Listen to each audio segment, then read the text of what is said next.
I had to do a different opening number because I usually play an opening song in a standard tuned kind of, and I've never had to open the show with a guitar in open E tuning.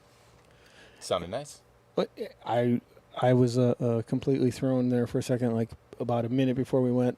I'm like, I'm gonna have to do something entirely different. Welcome in, everyone. Hello. Welcome to the Songwriters Lounge. No one has burned popcorn in the microwave in the lounge today, so that's good. That is nice. That's just the joke. They don't ever burn popcorn. Oh, okay. But like in every teacher's lounge. You work at a school, so teacher's lounge, or any lounge for that matter, I would imagine the smell of burnt popcorn. So that's become my joke. Yeah. What are lounge terrible things happen? Things left in the refrigerator. Yep. Moldy stuff. Yeah. I more have to deal with the smell of the locker room across the hall from me, which Right. It takes about 1 hour for the kids to make it smell like it's been 30 years. That's terrible, but Yeah. it pays the bills. I does, understand. I had many things in the career that I chose that were unpleasant, but it pays the bills. Welcome in. Noah Gabriel, everyone. Good evening. Thank you for being here. I'm if you're new to the Songwriters Lounge is a place where we talk about songwriting, local artists and or guests that their process and or what got them here, or if I'm just a fan or a new fan or an old fan or somebody that I just met. In this particular case, I've been paying attention to Noah for quite some time, and is almost stalking in a weird way. I went up to him a couple years back when things weren't going so well for me, but I had been watching from a distance as a true admirer of your how prolific you are, and listening to your music and watching what you had done in the community in the last decade or so. Being someone who had been from around here for a while, and just truly admire your work ethic and what you've done, and how hard you work and how much music you create, and in the way that you go about what you do. I'm just a fan. Oh, thank you very much. And even though we didn't really know each other until not too long ago. Like I said, the one day that I went up to you, when I talked to you maybe a few months back, you said, I remember that conversation. And I think it might have been because it perhaps scared you maybe just a little bit. No. I just have so few conversations where people are like, I really like you. Well, you're not bad. I can't imagine that, but I will accept that as an answer. Yeah. But it was funny because you were like, I recall this conversation. So yeah. It was you played at the venue, and you had a couple of your different versions of you. So how many different versions of like, because there's your personal, just Noah Gabriel, and then you Noah. There's the Noah Gabriel band. There's Noah's Arcade. That's the one I was There's trying to remember. the Noah Gabriel Trio. Right. The night I saw you, you had a version of all of those things. I think did. And it was wonderful. Thank you. Justin O'Connell. He was drumming for. There was the Noah's Arcade. Justin was playing drums there, and then there's like an offshoot. My whole idea with the arcade is, like an arcade, you could add players. So Sure. like we would bring Great concept. in. Oh yeah. So we brought in our buddies. We refer to them as the Daves because it's Dave Nelson Sure. and Dave Vermont. And I'm familiar with the Daves from a long time ago. they are awesome. Right. I love those guys. Right. Great guys, great musicians. There's also Dave Sills. And There is Dave Sills. There's tons of There's Daves. a bunch of Daves, and you always have to Tons. refer to them in their full name because they're the Daves, and you never know which Dave. Right. Yeah. They're all very talented, immensely talented human beings. But yeah, so I mean the whole, I think the show that you're talking about, I wanted to do kind of like I looked at my calendar and realized, I think it had been 20 years that I'd been playing, out live in the area, and I kind of wanted a reason to gather everybody and do something different. It's booking one band for a night is one thing. Yeah. Booking 4 different groups. Yeah. to play with. All Coordinating different everybody's sets. calendar for one night had to be a trick. A goat wrangle. Yeah. I'm sorry, I've never heard that term. Yeah. Herding cats, yes, Yeah. That's a tough. Goat wrangle, that's a good one. Yeah. No, and they're all awesome. I mean, it was one of those things where the most work that went into it was just the promotion and actual, like, marketing and setting up of the show. Everything else just felt like, a bunch of fun. Well, which is awesome. All of this is moving the equipment, setting it up. That's the work. The playing yeah. is not necessarily the work. On that evening, it was shortly after I had finally put something out of my own. I may not have even put it out yet, but Justin had been recommended to me by an old friend of mine, Chris Walkie, and I've been friends for a long time. I love Chris. And I didn't have I've over the years I've had many different people come in and out of MeL Muzic, and at the time I didn't have a regular person playing drums. I hadn't recorded anything for a very long time. I struggle to record my own music. I can record other people. I can produce other people. I can do whatever. If it comes time to do my own stuff, which is partly why I am so I don't know, envious or just admire what you do so much, because I can't get out of my own way. And I had written this song called "Is It Ever Gonna Be?" because nothing I ever do is ever good enough for myself. Yeah. And that's the basis of this tune. But I didn't have a drummer, and Chris had recommended Justin, and he came here 3 passes at this tune that he and it was like just so smooth and cool and groovy and great.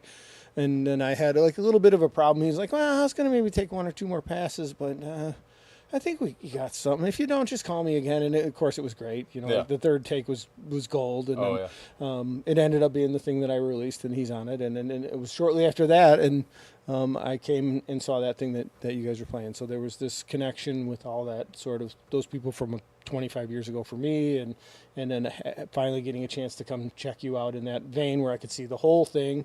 So it was really enjoyable. So that was a great night and at a great venue and a great deal of fun, and a bunch of your painting, your painting, your other artwork, because there's a tremendously talented artist in the other vein, which is wonderful. I see your artwork in lots of places, so very enjoyable. So that was the catalyst of us beginning a conversation that has not stopped yet. So. If you are new to the channel, please like and subscribe. I always forget to do that, so I'm going to stop and say that now. And if you'd like the live chat, there's a live chat, which I think... Talk to us. Yeah, I think, you know what? I think I have the wrong thing loaded up there, so we won't be able to see it, unfortunately, unless I steal the mouse from Josette, which I'm not going to do in the middle of the show. But so the first thing that the question that I wanted to ask you was... when, like, I usually try to do a first thing, and I always make sure to credit my brother, because this was his idea, is whether or not it's I'll give it your choice, whether it's your first concert or your first instrument, the first concert or instrument that you paid for with your own money, not that was, because that's the kicker, is because you chose to spend your money on it. It wasn't your parents' money. Somebody didn't take you. Somebody didn't buy it for you. It's when you're clunking down your own hard-earned, cash. So whether it's a guitar or whatever, a xylophone. I don't know. Was it a xylophone? Oh no. It was definitely a guitar. So my parents are awesome. I started playing when I was 12. And, my dad would take me out to different shows. There was a Borders Books nearby, so we went to a lot of shows there and stuff like that. And they, of course, got me my first guitar. But between 8th grade and freshman year, I'd seen a Les Paul that I wanted. Oh. It was a cheapo, like the LP 100 from Epiphone. And it was $400. So the neighbor across the street... she needed help watching her kids for the summer while she was working.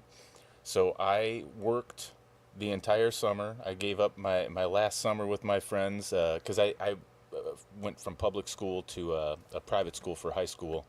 And I worked 8-hour days watching the kids across the street And by the end of summer, I had bought myself that Les Paul.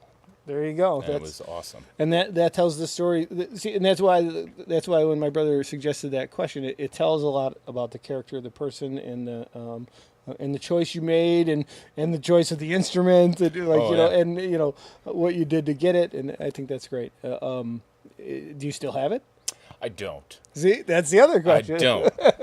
Are you a person that swaps them out frequently, or is it just one of those things?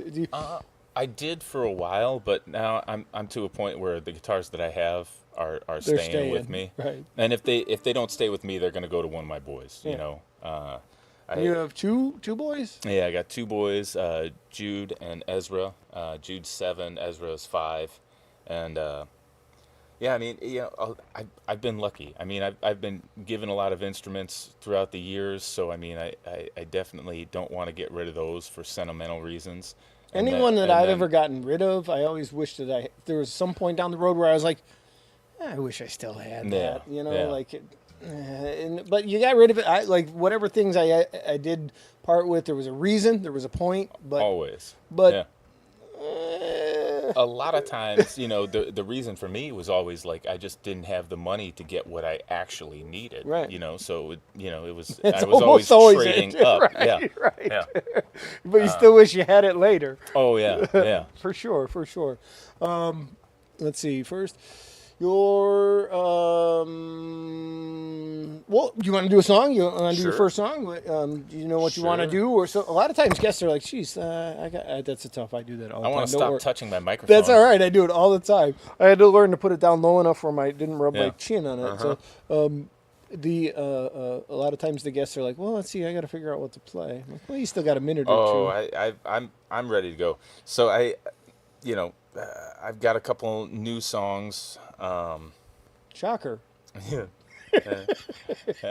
I wish I had more, but I think you're doing all right. I got what I got. Wait, let's just stop there because the reference that I'm making. If you don't, how many albums have you put out since you? What year did you start making records? 2005 was my first And to date, official. How many LPs and or EPs do you have? 15 official. There was a 16th one that was like an album full of demos. Could you get to work, please? You need to work a little harder, I think. I've got 3 more cooking. I know. I'm sure of that. And I have a problem. No, but, I don't. I think, like I said, envious or jealous is like, but I just admire, like, so deeply admire the ability to be able to work. And it's like sometimes you hear of somebody who says that they do that, and then you listen to the work and you're like, well, I understand why they could. Dude, your stuff is so well done and so highly crafted pieces of music, and bravo. Just that's all I can say. Like it's so well done. So like it's awesome. So. I'm surrounded by good people that help me out, and I don't know. I just always, in my head, I can't say I'm a songwriter unless I'm writing a song, So if I wrote a song last week, I'm not a songwriter until I'm writing the next song, So that's just my weird attitude towards it, and I don't think it's weird. But it's a good one, I think. Yeah, but so I'm gonna play. It's called Dull Chain, and it's. I don't know. Well, is it new? Is this brand new? Or is this how new? Just a couple weeks. Brand new. Yeah. Still the wrapper's still on the floor. Didn't even make it to the garbage can yet. Still hoping I can get through it without sounding foolish. Got to walk the tightrope to make them better. That's the best part. So good for you. Is. All right. So we'll say the title again. Dull Chain. Dull Chain. All right.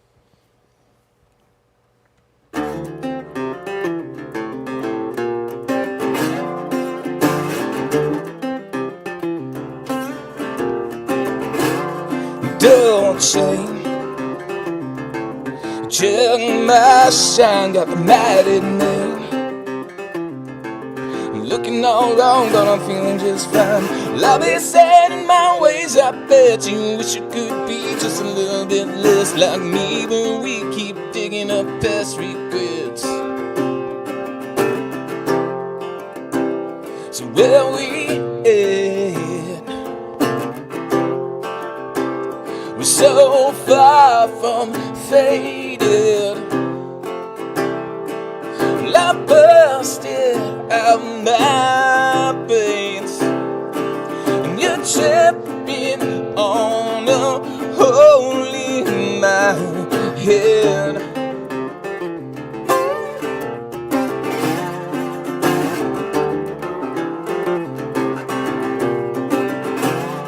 Dull pain, got this ache and it don't fade. Piles of pills, but the scripts don't stay. Well, I'll be feeling some new disease. I'm dreaming of you and you're running from me. I'm missing you, missing it's making me oh so mad. So where we at? We're so far from faded. I busted out my brains, and you're tripping on a hole in my head.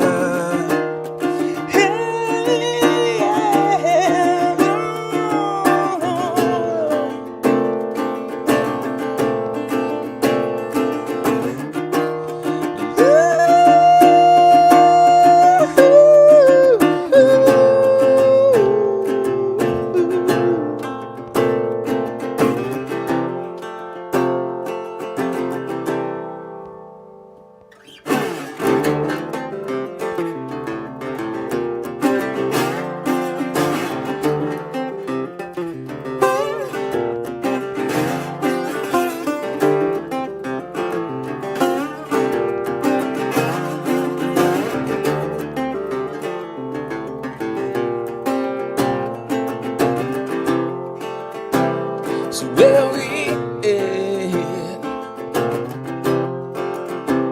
We're so far from faded. I busted out my face. You're tapping on a hole in my head. Hell yeah, man. Thank you. Outstanding. I was, you're like, hoping I can get through it, and then you kick into that opening riff. It's like, I don't know, I think you're going to do all right. Yeah. But can I maintain it? That's, You that's the did. big question. It sounded pretty awesome to me. Thank you. I mean, that was great. Thank you very much. The old chain. Beautiful. And upcoming record? No, well, that's not any That's the part third of one. anything that I'm working on. So I've got like 9 or 10 songs that I've been working on at home, like for another, playing everything, and that one's almost done. Just needs some mixing and mastering. The Noah Gabriel band, we've got about 7 songs that we're getting ready to cut, and then I'm going to cut an album. Me and my son Jude have been writing a bunch of tunes. He's an amazing little drummer and guitar player, and he's working on his own album too. I saw some of that, a little bit of some of the inklings of that maybe on social media a while back. Like some of the right on. Yeah. So it's gonna be fun. We're gonna go in and cut it. How could that not and, be fun? Yeah, and just get wild with it. And then I'm talking with the guys that I did my Summer's Gone album with, and I'm hoping to get back into the studio with them, and we're gonna approach it the same way. I mean, that album, I sent them phone demos of the songs, and we just showed up at the studio and just started playing. And in 2 days, we had the whole album done. We cut it live, and it just made for a whole different sound and feel, and it was just it was a nice spontaneous experiment. When And you're playing with dudes who can do that, though, they're monstrous. Right, Yeah, that's those guys. I mean, brilliant. I was the weak link, so it was That's like That's the key to any situation. You make yourself the weakest link in the band, and then force yourself to step up. Yeah, for sure. Yeah. That's what I've been trying to do my whole life. Oh yeah. Keep up with the people I put myself around. Oh yeah. So it's and it's hard because it messes with my self-confidence, because that's a lot of what I write about is my mental and dysfunction with struggling with the inner voice that's happening while that's all going on. It's like, oh, what am I doing here? Who am I kidding? Like, that's what's happening in my head. But nobody's kicked me out yet. So for one reason or another. So I keep trying. But that's the only way you make yourself any better. Oh yeah. Like I said, walking the tightrope or playing the new songs. Like for the first time in my life, I'm playing enough where some of these things that I have gathered up over the years are actually I'm quite comfortable, and I've never been that way in my whole life. And but now that's proposed a new problem for me where, well, that's become sort of like, okay, I'm pretty good at that. Yeah. Now I got to force myself to play the new things that I'm writing, which are not nearly as comfortable, and I'm not nearly as sure of, and I'm not nearly like, that's a mindset that I haven't been in a while. Well, and now that you're playing with open tunings, the real fun comes when you start writing stuff, and then you forget what tuning you wrote it in, and then we're not near there yet. But then you have to figure out what's the tuning, and then. Well, there's no normal chord shape, so what in God's name was I doing? Well, I have a bunch of, like you, phone demos. Like, you're messing around, you have I got to do this. And then you push record. And then later I come back to it and I go, well, that sounds great. How did I do that? Like, and then you spend like 20 minutes trying to figure out what was I even doing to make that noise. Like, I don't even know. Like, I can't figure that out. I'm not that good of a guitar player. How did I do that? Don't know. I just stumbled into it that day, which is obviously why I pushed record, because I'll never remember this later. So that's what happens to me anyways. But no, I do the same thing, man. Well, over time. And the whole point of what I was explaining earlier on, like the whole point of this is for, maybe there's somebody, a lot of people are watching that are our friends or family or somebody that is an acquaintance, but maybe there's somebody that stumbles into this at some point and is watching one of these who is thinking, I'd like to write a song, or I think I can write a song, or I sort of half wrote a song and never finished it or whatever. And the point is to tell these stories to people and let them know that all of us who do this kind of have these same things. At any level, you're still struggling with the self-doubt, and you're still struggling with, I'm not sure about this, or all of these things. Oh, yeah. Well, and, just in any creative process, I think that the hardest thing to do is take that first step, You can talk yourself out of anything. I'm going to write a song, but first I'm going to go eat that sandwich. Right. Or first I'm going to do anything but this. Whatever it is. Yeah. But I mean, I do that with painting. I do that with songs, and it's just, it's easy. Yeah. You just got to show up and just do it, Do the work. And deal with writing terrible songs at first, because that's all part of it. You got to write the bad ones. Sometimes you get a bad one even later on. So you just do it and keep doing it. And if it makes you feel like when something's making you feel whole inside. Oh yeah. And if it's scratching that itch for you, you should just do it anyways, regardless of what.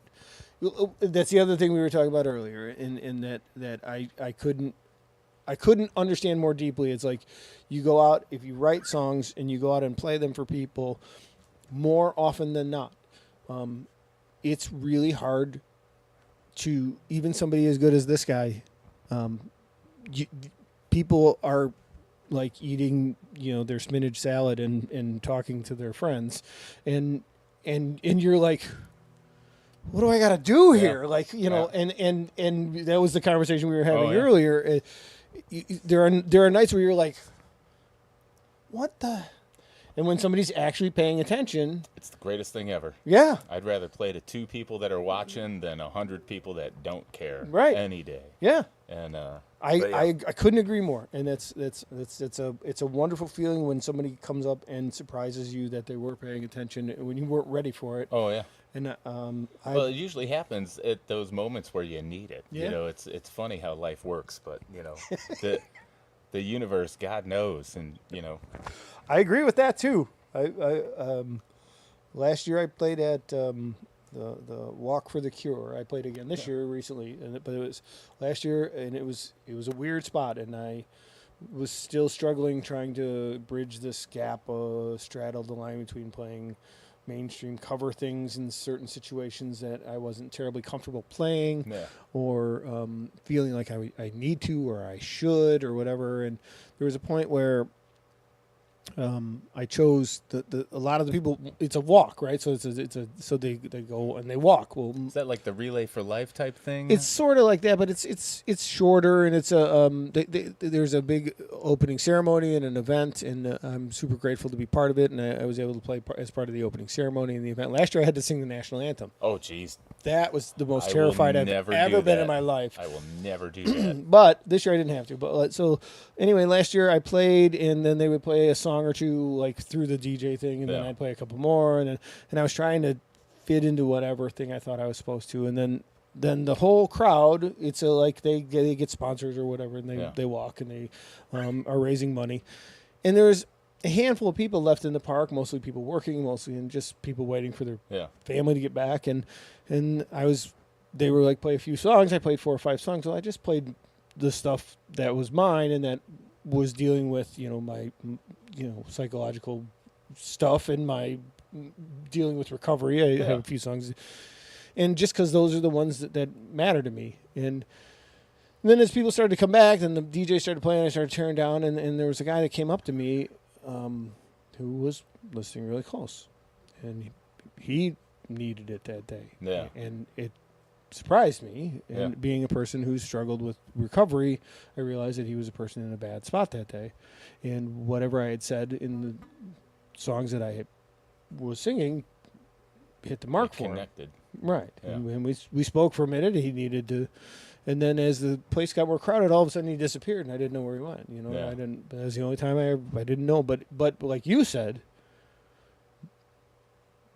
it was divine intervention for me just as much, because I was feeling pretty like, what am I even doing? Like useless. I'm not even sure that I should be doing this. I don't know. This tremendous amount of doubt that morning. Like, I'm not sure what I should be doing. And then I realized that for that guy that day, it made a huge difference. And if I never did anything else musically, really, I know that on that day I made a difference for that guy. Yeah. And that was a huge thing for me. It was the first time in my life I ever felt anything like that. Oh yeah. Like it was huge. And I was like, this is insane. Like it gave me a sense of purpose in a way that made it all different for me from that day forward. So I get that. So all right. We're way behind. Too enjoyable. Album side of the week. This is a special one. This is an album side of the week because we have never before had an album side of the week from the guest who is in the Songwriters Lounge. So let's see if I can get it on the. This is from Noah himself, and this is Summer's Gone from 2020, correct? If I have that right. It probably says it on the back here. It says it somewhere. I'm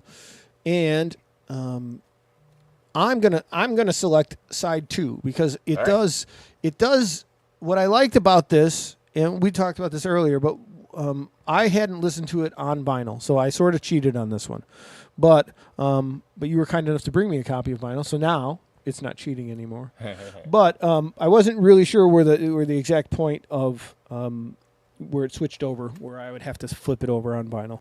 But what I do like about this is it does feel like it's winding into winter as the album, as the collection of songs continues. I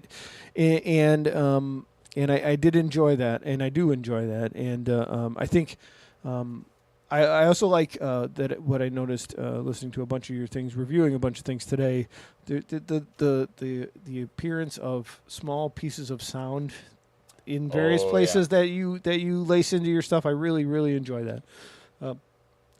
Big Tom Waits fan. I love weird stuff that just I don't know.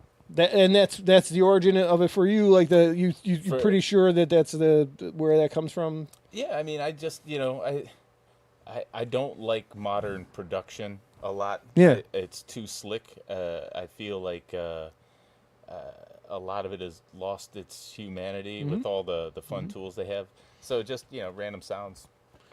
Just I kinda would love makes to it have feel another more conversation human. where we have a little more time and talk about your production, because I enjoyed the production. I enjoy the production of your stuff very much. So, you, John Abbey, Gerald Dowd, where isn't that guy? Mm-hmm. It was listed. Oh, 2019 is on the back here. So, awesome. So side 2, Hanging On, Desire, Wonder Boy, Black Star, Never Say Goodbye, and Exit is a piece of sound, is it not? Oh yeah. All right, Yeah. right. Okay, so I really enjoyed it listening to this today, and thank you for bringing the actual piece. So if you get the chance, I suggest doing what I did today, which is just click on him as an artist on whatever streaming service, or even more, go to one of his shows and buy a couple of these records from him directly.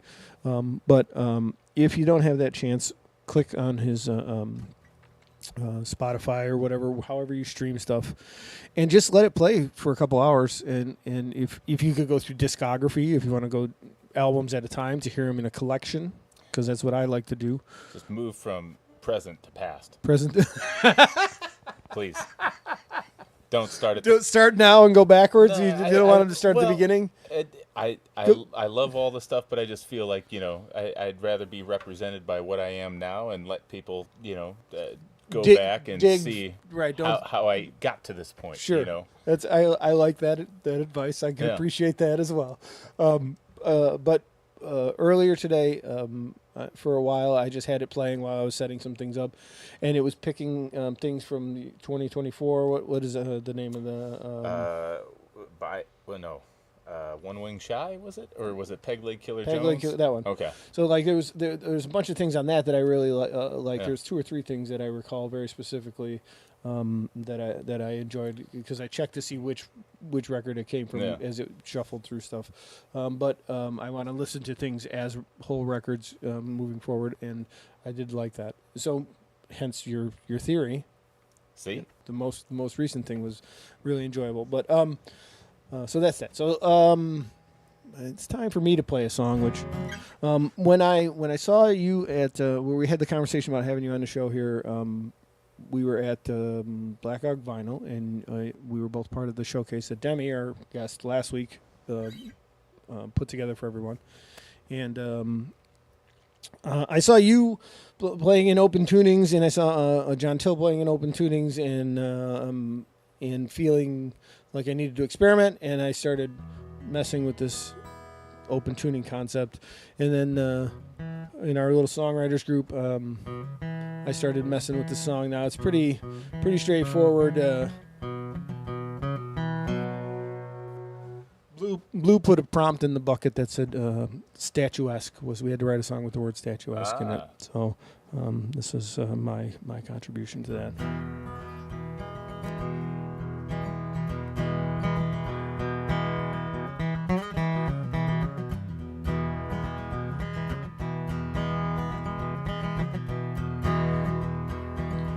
Emptiness and pain can't find a way.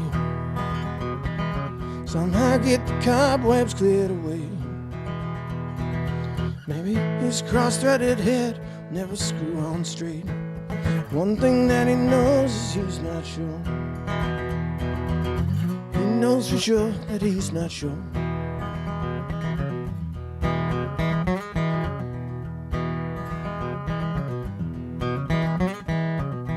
Every day for Joe still fight. Never-ending thief of peace of mind. Distracted by the minute hand. Focus on this task. If only he could remember what it was. That's just something that his head does. It's on today. Away the cobwebs and the pain. Thing that never was supposed to be. Find what you're looking for when you wander on your way.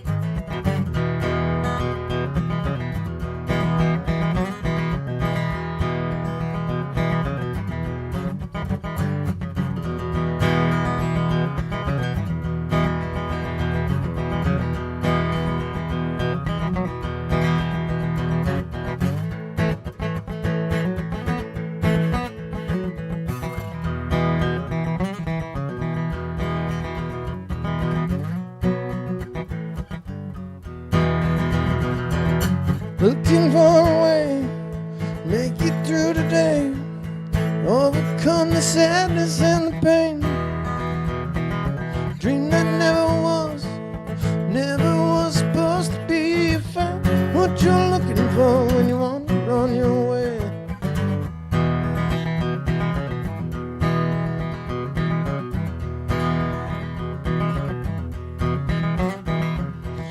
Can't draw the words to speak what comes to mind.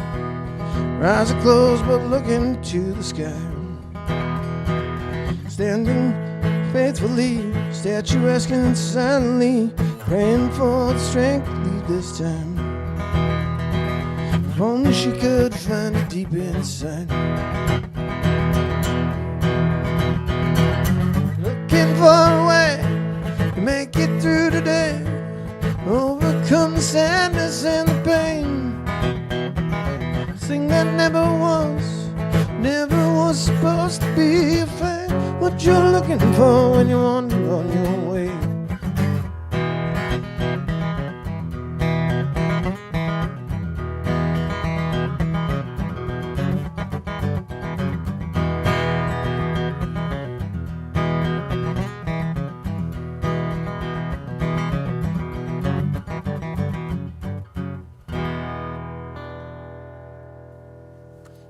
That's the beginning, right? Nice. I messed up the words in the first chorus, and my little scrolling little page of words here wasn't catching up with me. I have words on a thing that scrolls. I wouldn't have known that. Well, it's okay. I'm completely honest with what's going on. For someone who's listening and they're like, he was mumbling through the whole first chorus, it's because my words were not catching up, and I couldn't remember, and my brain went blank. That happens, man. New song, right? Yeah. These are the ones I said to Josette. I think I'm going to play this new one, but Yeah. You gotta. Right, Yeah. right.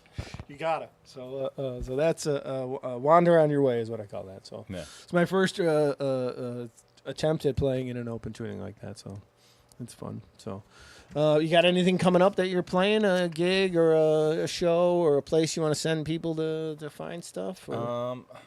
I want to say, is it the weekend of the 17th or I think that's the weekend. In 2 weeks, I'll be playing out in Algonquin at Scorched Earth that Friday night, and then I'll be in North Aurora at Brother Chimp that Saturday night, 6 o'clock. You're 6 to 9 there usually, right? Yeah, That's a great room. It is. I love that place. It's that's one of the. I haven't had a bad night there. They've cultivated a nice crowd of people that really like music, and I've actually gained some fans through that place, which you don't get that a lot these days. A lot of the bars and clubs, they just, how many people are you gonna bring us? If you can't bring them, they ain't gonna be there. And so that I love playing there, and but yeah, I mean those are the only things. And then website noahgabriel.com. You can find me on YouTube, No Gab Music, short for Noah Gabriel Music, on Instagram, YouTube, and all that stuff. November 2nd, did you know Dana French? I didn't. I know the name, but I don't know this person. So Dana French was he got me going. I mean, saw your post about this. Yeah, and he passed away recently. So we're doing a special concert for him November 2nd. I don't know all the details yet, but that'll be a nice event full of For sure, pass it along, and we'll definitely share it through our social circles for sure. Because when I read what you wrote and how it affected you in your post, I know that it meant a huge amount. It made a huge difference in you in your formative years. So big time. I mean that. Yeah. I mean I would not be doing what I'm doing had I not met him. I mean he taught me how to do everything at first, and he lent me guitars when I didn't have them. He was just he was just one of those guys. He was, and I know I'm not the only one he did that for. Right. Like, I mean, he was big in the open mic scene. He used to play with the band Deluxury back in the day. Okay, and, that's what I thought, because Denny Daniels was when I was still I lived in Geneva, and the beginning of MeL Muzic in 1998. I lived in Geneva, and I was married to my ex-wife, and I had 3 little kids, and I had these group of songs, and I had always played in bands that were more like a collective, Yeah. where I contributed a couple, he contributed a couple, he contributed yeah. a couple. But then I was married, and all that stuff ended in my life, and I was still writing songs in the basement at, late when the kids went to bed or whatever. And then Denny Daniels had, he was a keyboard player in Luxury back in 1,000 years ago, and this is, late 90s. And the Mill Race Inn, which I remember is that. now a hole in the Yes, it is. the dirt over there on the river, but it was quite a nice place, and they had an open mic once a month, and it was right down the street from I lived on that right east of the river, within walking distance of there, and I would walk down there with my guitar and I would play songs, and that's the first MeL Muzic gig was. A Denny Daniels gig, and I went and helped the Luxury one night, roadie do sound for them. So I know that's how I know that's why the connection makes. Yeah. Like I know I knew, but it wasn't connecting for me. Yeah. So for sure, I know I remember. Yeah. Now I remember. Can I plug one more thing? You can plug anything you should, want. I should have done this. No. October 26th. It's a Sunday from 4 to 6 p.m. I have a gallery going right now, and it's actually at Marmion Academy in Aurora. I got a bunch of new paintings up there. From 4 to 6 o'clock, I'm going to be playing a little bit and just chatting with people. So Right on. that's open to the public. 4 to 6, Marmion Academy. And then all this stuff will probably be on your website somewhere to find. Yes. Okay. And if not, I do Social a lot media. of Facebook is like the easiest thing for me to use. Instagram I've been using a bunch more. I'm trying to be more active. That stuff freaks me out. Yeah. Yeah. So if you could choose one food to eat for the rest of your life, what do you think it would be? Chicken. Chicken. I'm weird. Yeah. No, you're not weird. I think that's actually chicken. pretty smart. Like, and maybe I'm cheating the system here with that, but I get my eggs, and I get my meat. Right. Chicken. I don't think that's cheating at all. Yeah. I think that's good. I like people who have an answer and they have it quick and they have a logic to back it up. I like that. Yeah. Let's see. Blue, you got a question? No. Put you on the spot. You weren't ready for that. That's okay. I'm just comfy. Yeah, you look pretty comfy. All right, so let's see. You want to do another song? Sure. Do you mind if I tune this? No tuning. All right, fine. Little Tune beast. it. That's fine. I gotta go. I think everyone would probably prefer it if you tuned it anyways. I will say while you're tuning that coming up this Friday, October 3rd, tomorrow night, at the West Chicago Social Club, the inaugural Blues Ball, which he didn't really want to call it that, but I sort of badgered him into it. What's the rest of it? Blues Ball and Hootenanny, who, what? Blues Ball and Bizarre Bazaar. Blues Ball and Bizarre Bazaar. Tomorrow night will be Blue himself opening the show at 7 p.m. and then MeL Muzic at 8. At 9, Shukin and the Ramblers, and at 10, Colleen Wilde and Haunted. So it's quite an event. I think you should come out if you can. Next week, Adela. And I was going to contact her. I don't know how to say her last name. Do you know how to say her last name, Josette? Adela Rouse. She plays cello, and she's delightful. Oh, I saw her at that. We were sitting by each other. Yeah, she's great. Awesome. She's next week. She's really awesome. She's quite unique. She's got such a great take on music in general, and a delightful person. And we connected over Queen. I was wearing a Queen shirt, and we started a conversation, and so quite a great person. So, and then let's see, October 10th, I'm playing the Writers Round at Christina's Grill with Patrick Spearoff and Kenny P. Mitchell. And then on the 16th is Live Antoinette here in the lounge. There's more stuff on melmusic.com, MELMUZIC, melmusic.com. I think that's, how close are we? About there? Yes, sorry, it's no, that's okay. An old guitar that. That's okay. I actually think that timing worked out good. We almost, if I didn't say, "Are you okay?" that would have been like super smooth. because you were done and I was done, and You wrecked it. no, I'm used to wrecking stuff. Believe me. Me too. Me too. All right, what's the title of this one? What is the title of this one? I think Hell Broke Loose. Did you just decide on a title right then? No, I mean It looked like it a little bit. Yeah. You look like I don't know. This is I think it's the newest of my tunes, and yeah, I don't know, man. So that's usually how I pick a song title, is someone puts me on the spot. I'm like, here's a new song, and they're like, what's it called? And I'm like, well, I say this a couple times in here, so Hell let's go broke with it. loose. All right, lay it on us.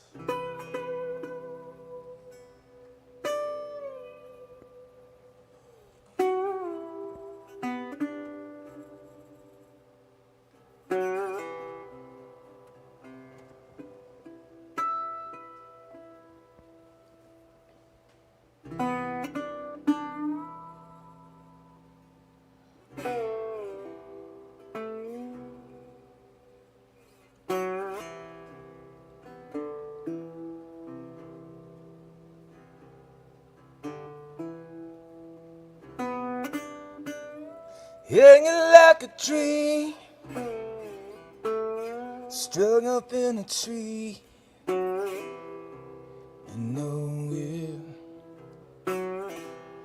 keeps going, soaking up the steam, summer in the heat, rising inside you.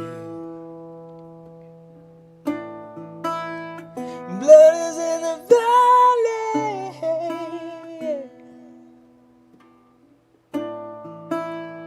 blood is in the valley.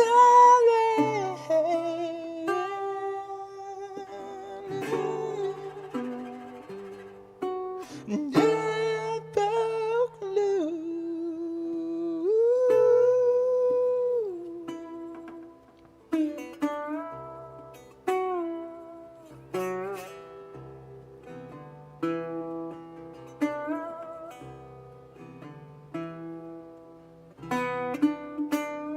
Loosening the tongue, thin skinned in the reckless ones, fighting, dividing,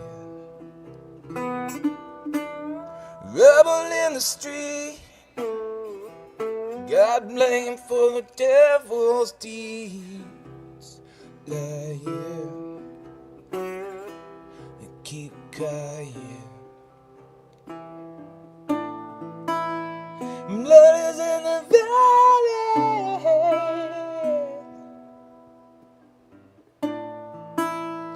Blood is in the valley.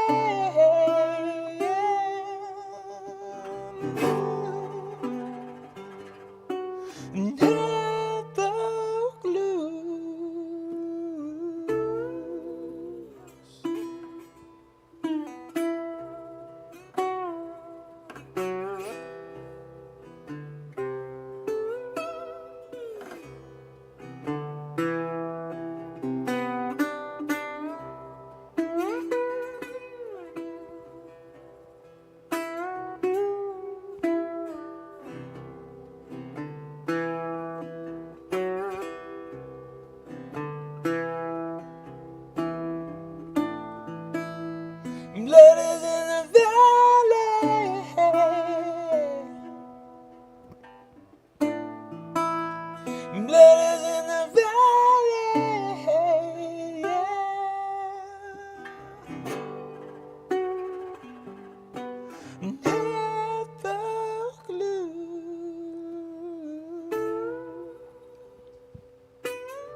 That's it. Awesome. Man, served that up with the clam chowder. That was awesome. Thanks. Don't Don't watch it back. No. Why? I'm just kidding. I thought it was great. Like Thank you very much. I was really enjoying the ethereal nature of the space. Oh, I love space. The ability to leave space and the falsetto stuff that you do. Thank you. That's hard Man. stuff to do. Yeah. Well, you know, that's once again, that's like that's why I tell people listen now versus earlier. You know, I mean, my voice has changed so much. Yeah. I mean, it's like I'm still learning how to use that as much as I'm learning how to use this thing here. That's a harder instrument than anyone knows. There's people who have such a gift for just doing it naturally, and I was not that. then there are the rest of us who struggle. Oh, dude, I could show you some tapes from my high school years that would make the world giggle. I was terrible, but like anything else, I just I Just keep keep doing doing it, it. and I try and write things that force me out of my comfort zone Yep. with singing, and I mean, Just keep doing it and keep stretching your boundaries. Oh, and it's I find it stunning. It's so interesting to hear you say the things that you do, because I feel so many things so similarly, and there are times where recently, like I said, until very recently, I didn't play very much. I didn't get out very much. I certainly didn't get anyone's attention. Yeah. And I've had these tiny slivers of moments that have been like, oh, okay. And then occasionally someone will be, boy, you're a good singer. And my brain goes, what? I don't think I am at all. But like you just said, I could play you some tapes. Like, that's what I want to say to him. Like, Oh yeah. I could play you some stuff that you would really pull that. You wouldn't say that anymore. But it's from doing it. It's just doing it. I must have crossed 10,000 hours or something. I mean, yeah. But I think that what you're doing with the falsetto and your choice of space and airiness and chord choice, and you're not overdoing it, and the words, like that was really gorgeous. Like, what did you say at the end? Like, don't play that back. Why wouldn't I? Oh, because I just did something that I didn't want to do.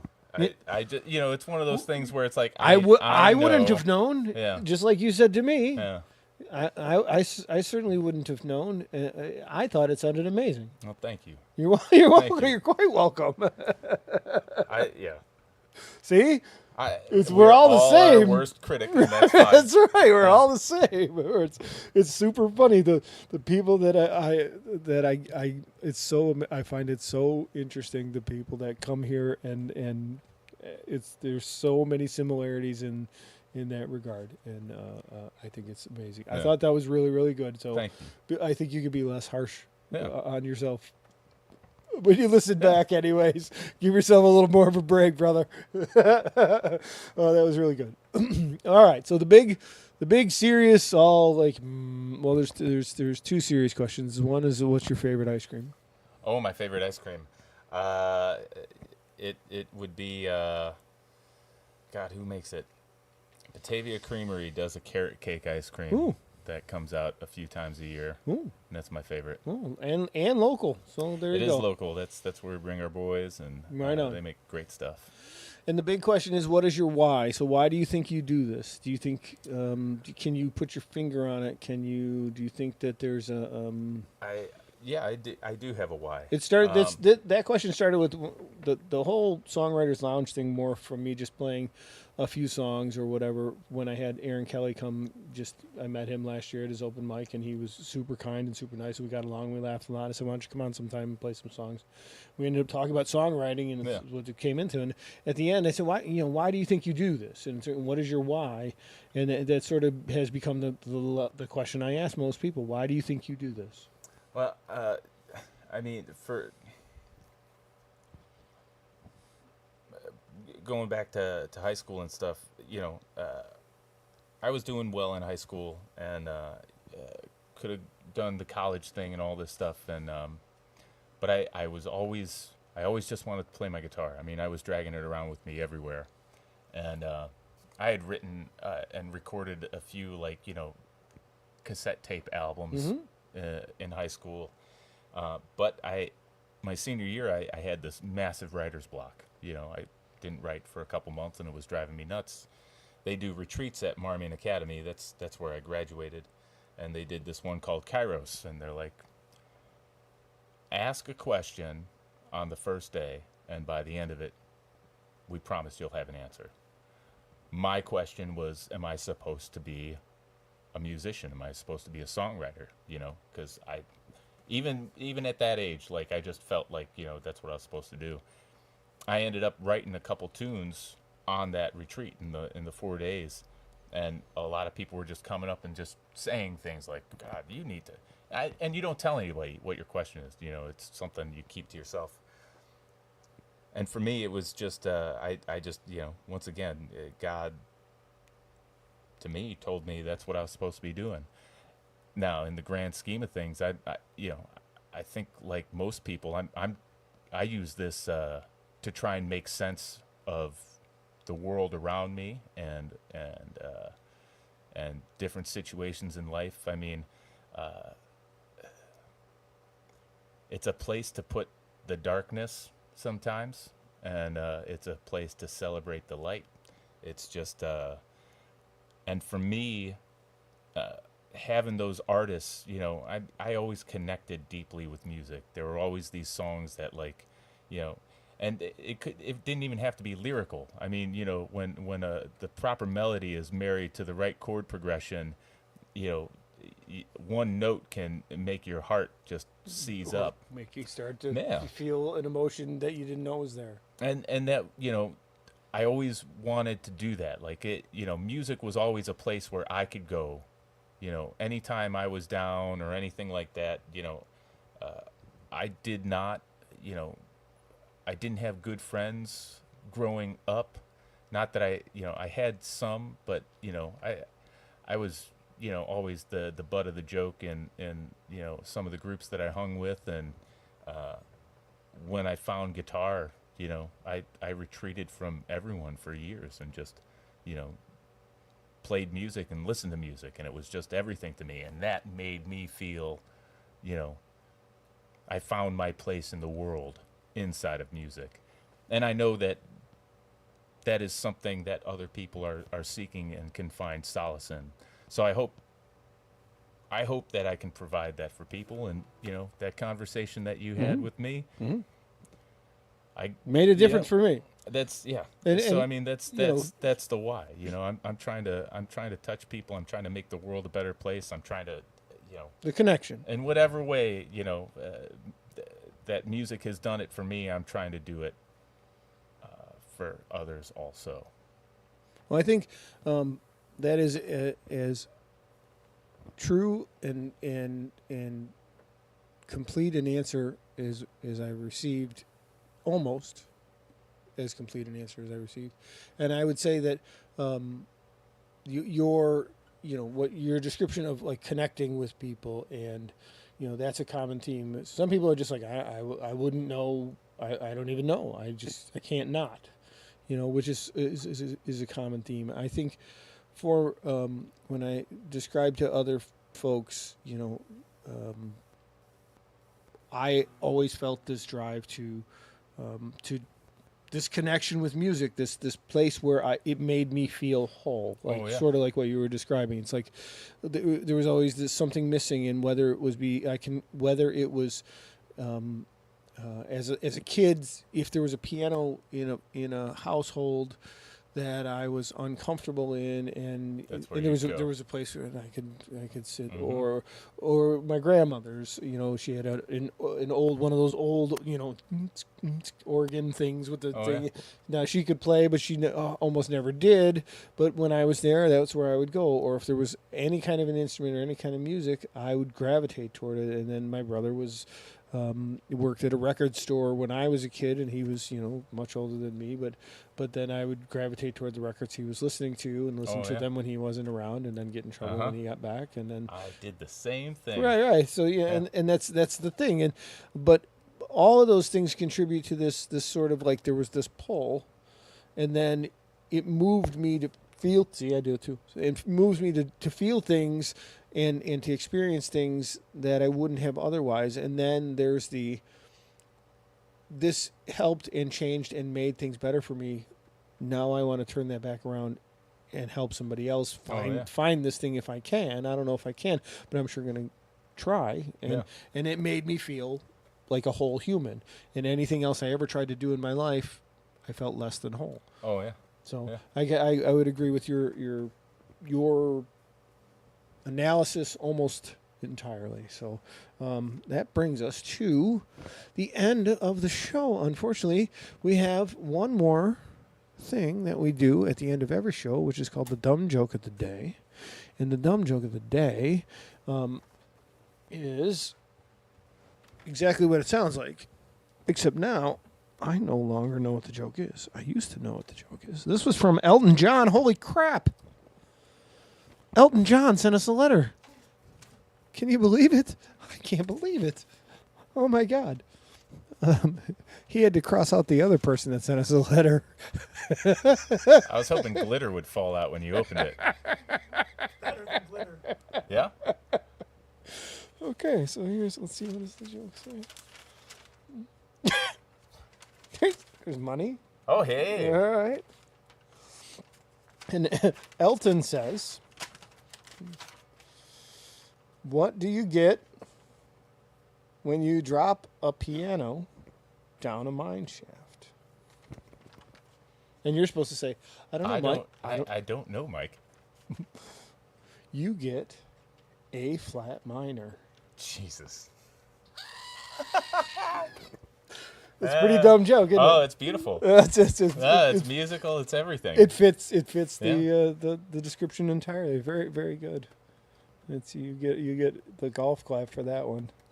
So I like it better. See, I used to write them and then pretend like they were delivered. Yeah. It started with Aaron Kelly. Okay. Like I used to give a dumb joke. Actually, it started with my wife. I would try to tell a joke because really the only person watching was my wife, and I try to make my wife laugh from out here inside the house.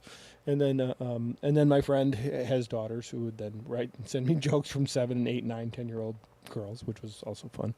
And then when Aaron was here, I brought a mailbox because Aaron used to be a mailman for a little while, and then we were pretending like Aaron would deliver the jokes when no one was around for a while, but that joke fell flat. But I always knew what the joke was. But now I like it better because I don't anymore know what it's going to be. So we all learned the joke together. That's only developed in the last few weeks. I actually like that a lot. So that's good. It was a very, very enjoyable show today. Thank you, Noah, for being here. Thank you very much for having me. Very, very enjoyable. An hour goes by awful fast.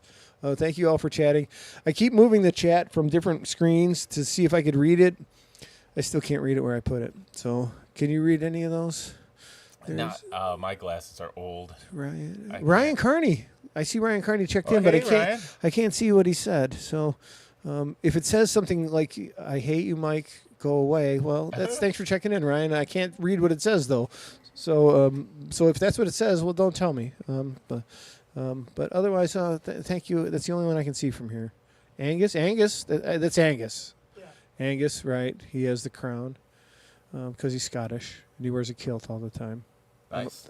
The kilt part I don't think is accurate, but thank you, Angus. And some guy named Jimmy, I don't know, some weird guy named Jimmy. So, anyways, thank you all for being here, and you had quite a number of people tuned in, so that's cool. So that's I think that's everything, right? All right. Thank you very much. Thank you. Like I said, next week, look, just come to the West Chicago Social Club tomorrow night if you're watching. That's all. And if you can't, well, we'll see you next week maybe. So thank you for being here, brother. Thank you. All right, man. Oh, don't do that. I was going to play the wrong thing. Let's try this.